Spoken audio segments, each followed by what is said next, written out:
লেখা শেষ হয়েছে, আমি ডাক দিছি দাদা কইয়া, কইছে উঠিয়া যে দাদা কইলে কেন বাবাটা। তারপরে যখন প্রশাসনের খাকি বস্ত করে যে পুলিশের উপরে আমাদের এত আস্থা, তাকে কমপ্লেন করলে সে বলে সে বাবাকে পায়ে ছুঁয়ে নমস্কার করে মাফি চাও।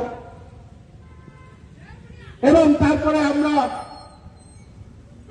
এই সরকারকে বলছি যে সরকার ভালো কাজ করছে, 24 ঘন্টার উপরে হয়ে গেছে, কেন কোনো অ্যাকশন না হলো না সেই ডাক্তারের উপর? প্রশ্ন করতে চাই আমরা।